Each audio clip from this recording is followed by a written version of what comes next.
حدیث میں آتا ہے رسولullah صلی اللہ علیہ وسلم نے فرمایا کہ جب کسی بندے سے گناہ ہوتا ہے اور وہ اللہ کے سامنے ہاتھ اٹھا کے توبہ کرتا ہے تو اللہ فرشتوں سے کہتے ہیں کہ دیکھو یہ مجھ سے توبہ کر رہا ہے نا، تو اس کو یقین ہے کہ کوئی خدا ہے، کوئی رب ہے جو اس کے گناہ پہ سزا بھی دے سکتا ہے اور معاف بھی۔ حالانکہ ابھی اللہ نے سزا دی نہیں ہے، کوئی نظر بھی نہیں آ رہی سزا اس کو یقین ہے کہ میرا کوئی رب ہے جو اس گناہ پہ سزا بھی دے سکتا ہے اور معاف بھی کر سکتا ہے، تبھی یہ مجھ سے گڑ گڑا کے معافی مانگ رہا ہے۔ تو میں اس کے عمل کی لاج رکھتا ہوں۔ اس کا یہ نہ بہت سے گناہ کرتے ہیں، نہیں ہاتھ اٹھاتے اللہ کے سامنے، اور اللہ کو دیکھنے کے بعد تو سارے ہی ہاتھ اٹھائیں گے، تو پھر تو سارے اٹھا لیں گے ہاتھ، توبہ کریں گے۔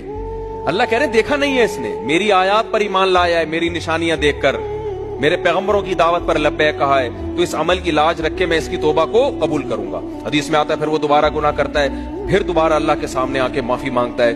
اللہ کہتا ہے دوبارہ گناہ ہو گیا، پھر معافی مانگنا اس کی علامت ہے، اس کو یقین ہے کہ میرا کوئی رب ہے جو گناہوں پہ سزا بھی دے سکتا ہے اور جزا بھی دے سکتا ہے، معاف بھی کر سکتا ہے، تو پھر یہ معافی مانگ رہا ہے۔ نبی صلی اللہ علیہ وسلم کی حدیث کا مفہوم ہے 70 دفعہ بھی کوئی گناہ کر کے 70 دفعہ توبہ کرے گا تو اللہ اس کے اس جذبے کی لاج رکھ کر اس کے گناہ کو معاف کرے گا۔ اس کا مطلب یہ نہیں کہ آپ 70 دفعہ گناہ کریں، مقصد ایک سمجھانا ہے کہ حدیث میں آتا ہے رسولullah صلی اللہ علیہ وسلم نے فرمایا کہ جب کسی بندے سے گناہ ہوتا ہے اور وہ اللہ کے سامنے ہاتھ اٹھا کے توبہ کرتا ہے تو اللہ فرشتوں سے کہتے ہیں کہ دیکھو یہ مجھ سے توبہ کر رہا ہے نا، تو اس کو یقین ہے کہ کوئی خدا ہے، کوئی رب ہے جو اس کے گناہ پہ سزا بھی دے سکتا ہے اور معاف بھی۔ حالانکہ ابھی اللہ نے سزا دی نہیں ہے، کوئی نظر بھی نہیں آ رہی سزا اس کو یقین ہے کہ میرا کوئی رب ہے۔ قبر میں سب سے پہلے ہمیں کون کھائے گا؟ کیڑے ہی کھائیں گے، اور ایسی طبیعت سے کھائیں گے نا، اللہ معاف فرمائے۔ آپ نے تو پرانی لاشیں دیکھی نہیں ہوں گی، میں نے تو دیکھی ہیں پرانی لاشیں، 2-3 دن باہر پڑی ہوئی لاشیں نا، جیسے قتل نہیں ہو جاتے لوگ، پڑے ہوتے ہیں کوئی پوچھنے والا نہیں ہوتا، میں نے ایسی لاشیں دیکھی ہیں۔ اف، اتنی خطرناک ہوتی ہے انسان کی حالت، آنکھوں کے اندر کیڑے، ناک کے اندر کیڑے، اتنی اسمیل، اتنی بدبو، اور ایسے کھا رہے ہوتے ہیں اسپیڈ کے ساتھ، ایسے پروٹین حاصل کر رہے ہوتے ہیں نا کیڑے۔ یہ ہماری کیا ہے؟ اوقات، اٹ از کالڈ اوقات۔ بھرنے خان 3 پیس سوٹ ٹائی میں بیٹھا ہوتا ہے، اور غریبوں تمہاری ایسی کی تیسی، مزدوروں تمہاری ایسی کی تیسی۔ پیسوں سے عزت ہے نا انسان کی۔ آج کل کیا ہو رہا ہے؟ پیسہ ہے تو ہے، نہیں ہے تو وہ جس کے پاس کھانے کو روٹی نہیں اس کو کوئی سمجھتا ہی نہیں کچھ بھی۔ جتنا مالدار ہوگا نا کیڑے اتنا ہی خوش ہوں گے۔ غریب کے اندر تو بےچارے کو چربی ملے گی نہیں، اس کو کولیسٹرول ملے گا، ڈائریکٹ ہڈی شروع ہو جائے گی۔ تو اس لیے ہماری اوقات، ہم سب کی، میری بھی آپ کی بھی، ہماری اوقات 2 ٹکے کی بھی میرے بھائی نہیں ہے، تو کیوں پنے خانی کی دکھا رہے ہو یار؟ کیوں میں چھوڑو۔ یہاں تک کہ نبی نے فرمایا ایک شخص جنت میں جائے گا، وہ یہ دیکھے گا میرے اعمال میں اتنی زیادہ نیکیاں، میری نیکیوں کا پلڑا اتنا بھاری۔ وہ اللہ سے کہے گا اے اللہ میں نے تو نہ تہجد پڑھی، نہ کوئی بہت زیادہ عبادت کی، میرے اعمال میں اتنی نیکیاں کہاں سے آ گئیں؟ اتنا اچھا میں کیسے بن گیا؟ اللہ کہے گا تجھے فلاں موقع پہ غم پہنچا، تو نے صبر کیا، فلاں موقع پہ غم پہنچا، ناشکری نہیں کی، تو نے صبر کیا، تو وہ جو تو نے غموں میں صبر کیا ہے نا، وہ سارے غم اور صبر میں نے نیکیوں کے پلڑے میں رکھ دیے۔ تو اس کو سمجھ رہا تھا کوئی نیکی نہیں ہے، لیکن اللہ کی نظر میں وہ بہت بڑی نیکی تھی۔ تو اس سے ہمیں پتہ چلتا ہے کہ جب بھی کوئی ٹینشن ہو، پریشانی ہو، اس سے گناہ معاف ہوتے ہیں، آخرت میں ہمارے درجات بلند ہوتے ہیں۔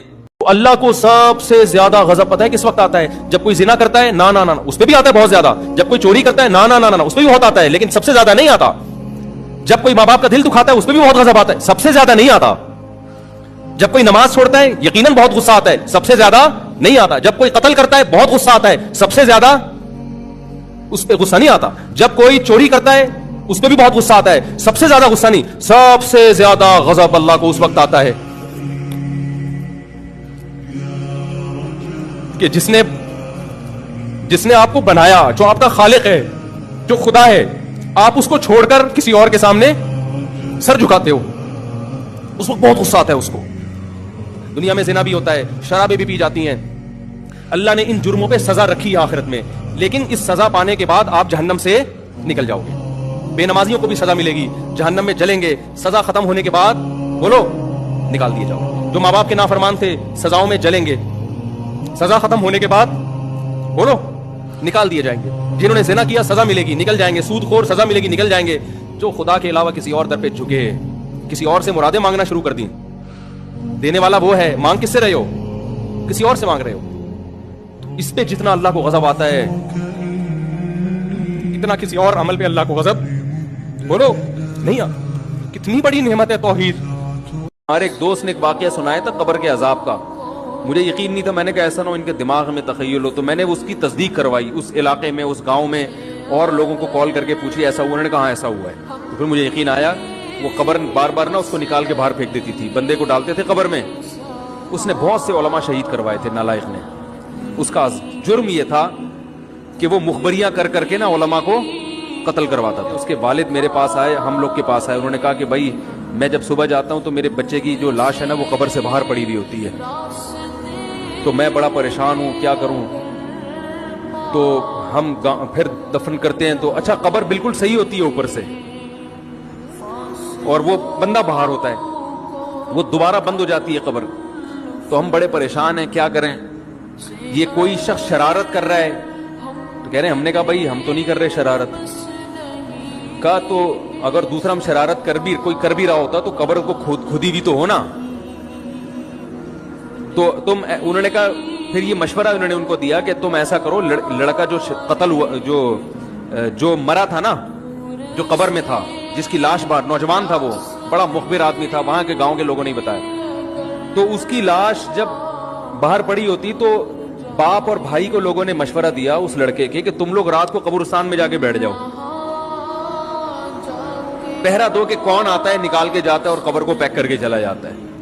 تو وہ صاحب مجھے بتا رہے تھے کہ اگلے دن وہ چیختے ہوئے آئے ہیں, چیختے ہوئے, باپ اور بھائی جو ہے نا.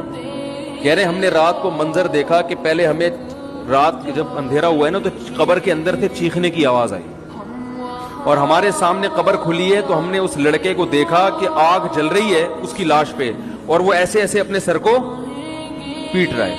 کہہ رہے ہم تو خوف کی وجہ سے بے ہوش ہو گئے, ہمیں نہیں پتا اس کے بعد کیا ہوا. ہوش میں آیا تو وہ لاش باہر پڑی.